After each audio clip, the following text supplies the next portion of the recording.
ಆದ್ರೂ ಕೂಡ ಈ ಒಂದು ಕಾಯ್ದೆಯನ್ನ ಹಿಂಪಡೆದಿಲ್ಲ. ಯಾಕೆ? ಒಂದು ರಾಜಕೀಯಕ್ಕೋಸ್ಕರ ಈ ಒಂದು ಕಾಯ್ದೆ ಹಿಂಪಡಿತೀನಿ ಅಂತ ಹೇಳಿದ್ದು. ಹಾಗಾದ್ರೆ ಕ್ರೈಸ್ತರನ್ನ ಓಲೈಕೆ ಮಾಡೋದಕ್ಕೋಸ್ಕರ ಹೇಳಿರೋದಾಗಲಿ ಈ ಒಂದು ಹೇಳಿಕೆ ಇವತ್ತಿನ ತನಕ ಆಗಿಲ್ಲ.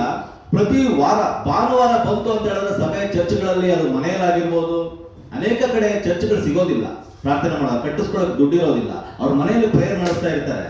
ಅವ್ರಿಗೆ ಬೇಕಾದವ್ರನ್ನ ಕರ್ಕೊಂಡ್ಬಂದು ಯಾರ ಅವಶ್ಯಕತೆ ಬಂದು ಪ್ರೇಯರ್ ಮಾಡ್ತಾ ಇರ್ತಾರೆ. ಹೇಗೆ ನುಗ್ಗಿ ದಾಳಿ ಮಾಡೋದು, ಅವ್ರ ಮೇಲೆ ಸುಳ್ಳು FIR ಹಾಕೋದು, ಇದು ನಡೀತಾ ಇದೆ.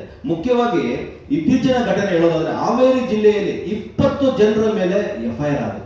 20 ಜನರ ಮೇಲೆ FIR. 20 ಜನರಲ್ಲಿ 11 ಜನ ಅದರಲ್ಲಿ ವೃದ್ಧರು ಇರ್ತಾರೆ, ಮಹಿಳೆಯರು ಇರ್ತಾರೆ. ಆದ್ರೆ ಆ ಸ್ಥಳದಲ್ಲೇ ಇದ್ದಿಲ್ಲ ಅವರು, ಆದ್ರೂ ಕೂಡ ಕೇಸ್ ತಗೊಳ್ತಾರೆ ಅಂದ್ರೆ ಅರ್ಥ ಮಾಡ್ಕೊಬೇಕು ಈ ಪ್ರಕರಣ ಎಷ್ಟು ಗಂಭೀರ ಅಂತೇಳಿ. ಒಂದು ಸ್ಟೇಷನ್ ಅಲ್ಲಿ ನಾವು ಹೋಗುವಾಗ ಏನೋ ಒಂದು ನಮ್ಮ ಮನೆ ಕಳ್ತನ ಆಗಿದೆ, ಮತ್ತೊಂದು ಆಗಿದೆ ಅಂದ್ರೆ FIR ತಗೊಳ್ಳಲ್ಲ ಇಮಿಡಿಯೇಟ್ಲಿ.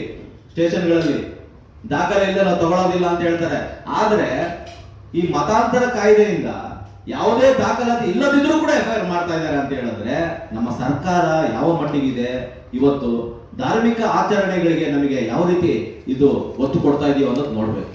ಒಂದು ವೇಳೆ ನಾನು ಹೇಳೋದು ಒಂದೇ, ನಮ್ಮ ಸರ್ಕಾರಕ್ಕೆ, ಸಿದ್ದರಾಮಯ್ಯ ಸರ್ಕಾರಕ್ಕೆ, ಏನು ನೀವು ಮತಾಂತರ ಕಾಯ್ದೆಯನ್ನ ನೀವು ಹಿಂಪಡಿತೀವಿ ಅಂತ ಹೇಳಿ ಇವತ್ತಿನ ತನಕ ತಗೊಂಡಿಲ್ಲ. ಒಂದು ವೇಳೆ ಇದನ್ನು ತಗೊಂಡಿಲ್ಲ ಅಂತ ಹೇಳಿದ್ರೆ ಮುಂದಿನ ದಿನಗಳಲ್ಲಿ ರಾಜ್ಯ ಮಟ್ಟದಲ್ಲಿ ಬೃಹತ್ ಹೋರಾಟಗಳನ್ನ ನಾವು ಕೈಗೊಳ್ಳಬೇಕಾಗುತ್ತೆ ಇದನ್ನ. ಯಾಕಂದ್ರೆ ಇದೀಗ ನಾವು ಹೇಳಿದೀವಿ ಆಲ್ರೆಡಿ. ಮುಂದಿನ ದಿನಗಳಲ್ಲಿ ಯಾಕಂದ್ರೆ ಸುಮ್ಮನೆ ಕೇಸ್ಗಳಾಗ್ತಾ ಇದೆ, FIR ಗಳಾಗ್ತಾ ಇದೆ, ದಾಖಲೆಗಳಿಲ್ಲ. ಇದು ಕುರಿತಾಗಿ ನಮ್ಮ ಅಡ್ವೊಕೇಟ್ ಅವರು ಸಾಲುಮೇಲೆ ಅವರು ಮಾತಾಡ್ತಾರೆ ಏನೆಲ್ಲ ಪ್ರಕರಣಗಳು ನಡೀತಾ ಇದೆ ಅಂತೇಳಿ. ಹಾಗಾಗಿ ಒಂದು ಮಾತ್ರ ನಿಶ್ಚಯ, ಈ ಒಂದು FIR ಏನಾಗ್ತಾ ಇದೆ, ದಾಖಲೆ ಇಲ್ಲದಿದ್ರೂ ಕೂಡ ತಗೊಳ್ತಾ ಇದ್ದೀರಲ್ಲ, ಇದನ್ನ ನಿಲ್ಲಿಸಬೇಕು. ಒಂದೇ ಉದ್ದೇಶ, ಮತಾಂತರ ಕಾಯ್ದೆಯಿಂದ ಮಾತ್ರ ಇದು ತಗೊಳಕ್ ಆಗ್ತಿರಲ್ಲ, ಇಲ್ಲಾಂದ್ರೆ ತಗೊಳಕ್ ಆಗಲ್ಲ. ಕಾಯ್ದೆನೇ ಆ ರೀತಿ ಇದೆ.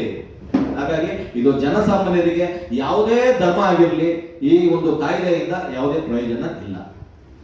ಧನ್ಯವಾದಗಳು ಸ್ನೇಹಿತರೆ.